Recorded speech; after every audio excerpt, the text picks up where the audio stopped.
Hi everyone. आज के editorial में हम डिस्कस करने वाले हैं कि आखिरकार जो वर्तमान में रसिया और यूक्रेन का जो युद्ध हो रहा है उससे होने वाले कौन कौन से जलवायु परिवर्तन हैं या जो क्लाइमेट चेंजेस हैं, जितने भी किस किस प्रकार के क्लाइमेट चेंज हो रहे हैं उसमें हमें किस प्रकार के प्रिकॉशंस लेने चाहिए और साथ ही साथ उन क्लाइमेट चेंज का हमारे ऊपर, विकासशील देशों के ऊपर या विकसित देशों के ऊपर क्या प्रभाव पड़ेगा। मोस्टली ये टारगेट विकासशील देशों को लेकर है, तो चीज़ें हम आगे डिस्कस करेंगे। इसीलिए इन्होंने अपने एडिटोरियल का टाइटल रखा है अ कॉशनरी टेल। तो चलिए स्टार्ट करते हैं। अगर आपने चैनल को सब्सक्राइब ना किया हो तो please hit the subscribe button and also join our Telegram channel, जिसकी लिंक आपको डिस्क्रिप्शन में मिल जाएगी। तो स्टार्ट करते हैं। India must heed the warning of the IPCC report and shore of the adoption measure. तो इंडिया को IPCC रिपोर्ट को मतलब क्या करना चाहिए, सीरियस लेना चाहिए और उसके जो उपाय हैं उसको फुलफिल करना चाहिए। अब आपको अगर मालूम ना हो तो पेरिस जलवायु समझौता, जो कि बराक ओबामा के समय में इंडिया ने क्या किया था, साइन किया था। लेकिन ट्रंप एडमिनिस्ट्रेशन और उसमें बराक ओबामा ने ये कहा था कि आप रिन्यूएबल एनर्जी की तरफ मुड़ो और आपके पास जो एक्स्ट्रा खर्चा आएगा उसको हम क्या करेंगे, वहन करेंगे। हम कुछ अमाउंट में आपको एक्स्ट्रा मनी देंगे जिससे आप क्या कर पाओगे, रिन्यूएबल एनर्जी की तरफ क्या कर पाओगे, मूव कर पाओगे। ये ओबामा प्रशासन की बात थी। लेकिन फिर आ गए कौन, ट्रंप। तो ट्रंप ने क्या कहा कि भैया हम उतना फंड नहीं देंगे। तो इंडिया फिर उतना आगे नहीं बढ़ पाया। लेकिन फिर डेमोक्रेटिक सरकार आ गई अमेरिका में, तो उन्होंने फंड देना स्टार्ट कर दिया। फिर बीच में कुछ ऐसी खबरें आई कि आखिरकार जब विकसित देश, विकासशील देश थे, मतलब जब विकसित देश खुद का विकास कर रहे थे, तो उन्होंने तो कोई रिन्यूएबल एनर्जी को स्वीकार नहीं किया। क्यों? क्योंकि रिन्यूएबल एनर्जी में क्या होती है, प्रोडक्शन कॉस्ट महंगी पड़ जाती है, टोटल ओवरऑल कॉस्ट महंगी पड़ जाती है, तो उसमें खर्चा ज़्यादा बढ़ता है। तो जो विकसित देश हैं उन्होंने तो खूब उत्सर्जन किया। लेकिन अब जो वर्तमान में विकासशील देश हैं उनसे ये विकसित देश क्या बोल रहे हैं कि भैया आप क्या करो, रिन्यूएबल एनर्जी पे करो चीज़ें, रिन्यूएबल एनर्जी से आप उत्पादन करो। तो इससे क्या होगा, जो पहले ही विकासशील देश हैं उनका खर्चा और बढ़ेगा, उनका खर्चा और बढ़ेगा तो उनके कहीं ना कहीं विकास में क्या होगी, कमी आएगी। तो यही चीज़ें हैं। तो फिर कई विकासशील देशों ने इस चीज़ का विरोध भी किया था कि जब विकसित देश विकासशील देश थे उस समय तो इन लोगों ने धमाकेदार फॉसिल फ्यूल का उपयोग किया और खूब उत्सर्जन किया, खूब वायु प्रदूषण किया। लेकिन अब जब विकासशील देशों की विकसित होने की बारी आई है तो आप हमें इस प्रकार के मेजर लगा रहे हो, तो ये एक अनुपयोगी है और बेवजह का प्रेशर है। तो उसी क्रम में अब IPCC मतलब inter governmental panel on climate change ने एक रिपोर्ट पब्लिश की और उस रिपोर्ट में ये कहा गया कि भैया जो क्लाइमेट चेंज है उस चीज़ को लेकर आपको क्या करना चाहिए, एडॉप्ट करना चाहिए जो भी उसके मेजर हैं उसको। अब ये क्यों आई है, कैसे आई है, यूक्रेन और रसिया के बीच ये रिपोर्टें क्यों आ रही हैं और क्यों फिर जिन जिन लोगों ने परमाणु पेरिस एग्रीमेंट साइन किया है उनके लिए किस हद तक ये मायने रखती हैं, तो ये हम आगे देखेंगे। आपको मालूम होगा जो जितनी भी UN की जो सिक्योरिटी काउंसिल थी और जनरल बैठक थी, उसमें भारत ने वोट देने से मना कर दिया, रसिया के अगेंस्ट या रसिया के पक्ष। न रसिया के पक्ष में वोट दिया, न रसिया के अगेंस्ट पक्ष में वोट दिया। तो US ये चाहता था कि रसिया क्या कर इंडिया क्या करेगा कि रसिया के अगेंस्ट वोट करेगा। लेकिन इंडिया अमेरिका के इन्फ्लुएंस में आया नहीं और उसने वोटिंग से एब्सटेन किया, मतलब वोटिंग की ही नहीं। इस बात से कहीं ना कहीं अमेरिका क्या हुआ, थोड़ा सा नाखुश है। तो वो सब चीज़ें अब इस रिपोर्ट के बहाने वो प्रेशर डालने की कोशिश कर रहा है, क्योंकि प्रेशर डालेगा भारत को खर्चे की ज़रूरत पड़ेगी और खर्चा कौन देने वाला था, अमेरिका देने वाला था। तो इनडायरेक्टली ये सब चीज़ें हैं। और एक अगर जियोपॉलिटिकल इशू के हिसाब से ना देखो तो नॉर्मल देखो, तो नो डाउट जो चीज़ें हैं वो सही भी हैं। जो भी inter governmental panel of climate change ने जो रिपोर्ट पब्लिश की वो कुछ हद तक सही भी है। तो यही चीज़ें हम देखते हैं। एमिडिस्ट ग्लोबल टर्मोइल मतलब जो यूक्रेन और रसिया का क्राइसिस चल रहा है, और अभी हमने देखा कि हम कोविड से कैसे तुरंत ही बाहर निकले हैं। तो ये जो ग्लोबल टर्मोइल चल रहा है उसमें the inter governmental panel climate change the largest international consortium of the scientist analysing and reviewing the evidence on the present and future man made impact of climate change. तो ये क्या करता है, ये जो इंटर गवर्नमेंटल पैनल है ये major करता है कि आखिरकार जो हम लोगों के द्वारा, किसी मनुष्यों के द्वारा की जाने वाली जो मैन मेड है, जो मतलब क्रियाएं हैं, उन क्रियाओं के द्वारा जलवायु में किस प्रकार का परिवर्तन होता है। तो उस चीज़ को मेजर करने का नाम ये इंटर गवर्नमेंटल पैनल ऑर्गेनाइजेशन करता है कि कैसे क्लाइमेट चेंज इन सब चीज़ों से हो रहा है। Has a message that is predictably dire. तो यहाँ पर एक बहुत भयानक स्थिति है अगर हम इस रिपोर्ट को देखें। The world face unavoidable multiple climate hazard over the next 2 decades with global warming 1.5 degree Celsius. तो यहाँ इनका कहना है कि वर्ल्ड का जो टेम्परेचर है वो क्या है, लगभग 1.5 डिग्री सेल्सियस बढ़ जाएगा, और उससे आप अवॉइड नहीं कर सकते, मतलब ये बढ़ना ही बढ़ना है अगले 20 सालों में।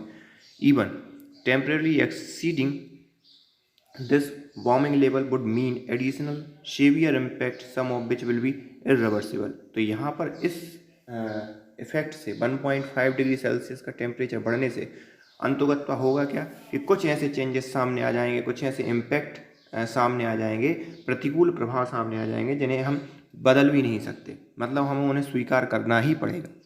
The report point out that the rise in weather and climate extreme has led to the some irreversible impact as natural and human system are pushed beyond their ability to adopt. तो यहाँ पर कुछ point इन्होंने ये कहा कि जो weather है, ये क्लाइमेट एक्सट्रीम, वो कुछ ऐसे इम्पैक्ट पैदा कर देंगे जिनको हम रिवर्स नहीं कर सकते।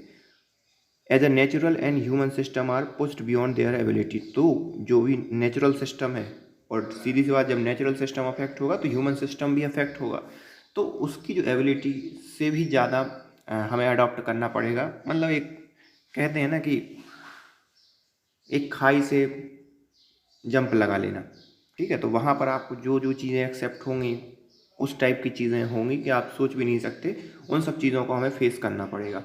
Alluding to the conference of the parties COP26 in Glasgow, the November 2021, the report notes that most of the targets that countries have set for themselves are too far in the future to have impact in the short term at meaningful reducing the climate impact।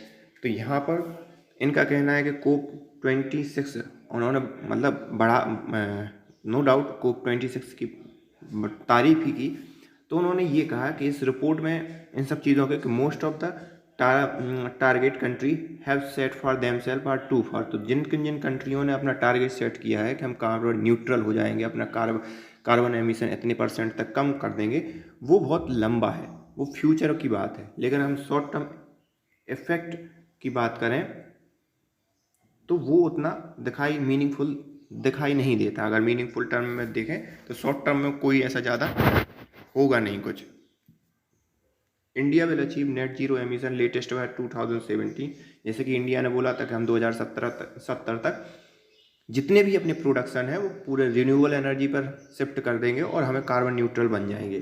There will be no net carbon emission, prime minister Narendra Modi declare at COP26 summit. तो यहाँ पर उन्होंने बोला था कि अभी recently तो नहीं, लेकिन हाँ 2070 तक हम ये जरूर कोशिश करेंगे कि हम कार्बन न्यूट्रल कंट्री बन जाएं। By 2030 India would also ensure 50% of its energy will we from renewable energy source. और यहाँ पर 2030 तक ये कहा था कि जितनी भी अभी प्रोडक्शन हमारे फॉसिल फ्यूल से हो रही है उसको हम 50% तक घटा देंगे और उसको किस पे शिफ्ट करेंगे, रिन्यूएबल एनर्जी पर शिफ्ट करेंगे। However none of this can help 1.5 degree mark from being breached. तो लेकिन एक चीज़ बिल्कुल सत्य है कि 2030 तक इंडिया भले ही कम कर ले या और दूसरी कंट्री जो नियर फ्यूचर में कम कर ले, लेकिन 1.5 डिग्री सेल्सियस का जो टेम्परेचर बढ़ना है वो कोई नहीं रोक सकता, वो टेम्परेचर बढ़ के ही रहेगा। A major point of the emphasis on report particularly for South Asia. अब देखो इन्होंने पर्टिकुलरली साउथ एशिया के ट्रेंड कर दिया है, और साउथ एशिया में आपको मालूम होगा ज़्यादा से ज़्यादा विकासशील कंट्री ही आती हैं, विकसित कंट्री नहीं आती हैं। तो इन्होंने देखो मेजर पॉइंट ऑन एम्फेसिस, इन्होंने जोर कहाँ पे दिया कि जो particularly for the south Asia is the trend in the wet bulb temperature and index of the impact of heat and humidity combined. तो यहाँ पर जो साउथ एशिया में है उसमें ह्यूमिडिटी और हीट दोनों को कंबाइंड करके जो इफेक्ट होगा वो ज़्यादा से ज़्यादा देखने को मिलेगा, मतलब ह्यूमिडिटी भी देखने को मिलेगी और साथ ही साथ हीट भी देखने को मिलेगी। हीट मतलब समझ रहा हो ना, टेम्परेचर बढ़ना, और ह्यूमिडिटी मतलब वो अलग से कंबाइन, मतलब वाटर और हीट का कॉम्बिनेशन, और वाटर हीट का कॉम्बिनेशन मतलब क्या होगा कि जो वाटर है वो बाष्पीकृत होकर ऊपर जाएगा। And its effect on health, और साथ ही साथ इसका जो हेल्थ पे इफेक्ट होगा वो तो होगा ही। लखनऊ में Patna according to one of several studies cities according to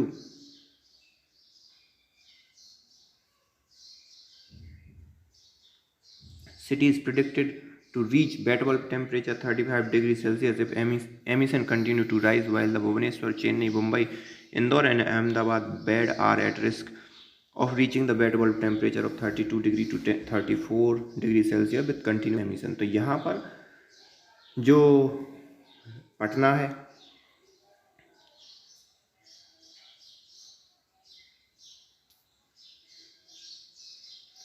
वो 35 डिग्री के जो लखनऊ पटना जो 35 डिग्री के एमिशन मतलब पहुंचना है, जिस पर बाष्पीकरण होने लगता है, या बैट बल्ब जिसे हम बोल सकते हैं, जिससे पर हीट और ह्यूमिडिटी दोनों साथ में होती हैं, वो 35 डिग्री एमिशन है तक पहुंचने के लिए कंटिन्यू टू बढ़ रहा है, वो कंटिन्यू राइज हो रहा है। लेकिन अगर भुवनेश्वर, चेन्नई, मुंबई, इंदौर की बात करें तो वो भी बड़ी रिस्क के अंदर है, और जो कंटिन्यू एमिशन हो रहा है उसके अंदर रिस्क के अंदर है कि उनका टेम्परेचर भी एक एवरेज टेम्परेचर इतना हो जाएगा, और उससे नो डाउट आगे जो भी क्लाइमेट चेंजेस होंगे वो हमें देखने को मिलेंगे। This will have consequences such as rise in heat wave, link death और reduce the productivity.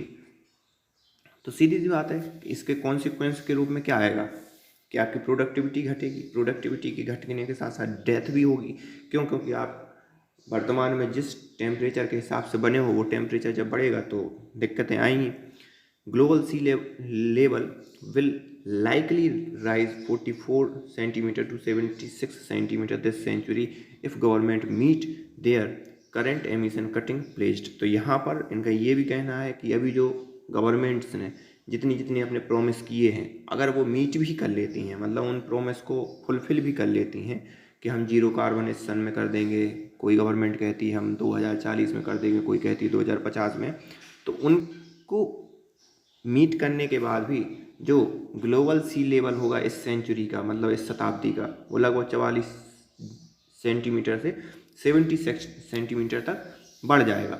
But with higher emission and if ice sheet collapse more quickly than expected, sea level would rise as much as 2 meter this century and 5 meter by 2150। तो यहाँ पर ये तो वर्तमान स्थिति की बात है, लेकिन अगर जो बर्फ़ है या आइस शीट है वो अगर और जल्दी कोलैप्स कर गई, और जल्दी पिघलती हैं, तो ये कम से कम 2 मीटर तक बढ़ जाएगा इसी सेंचुरी में, और 5 मीटर बढ़ेगा अगली मतलब 2150 के बीच में।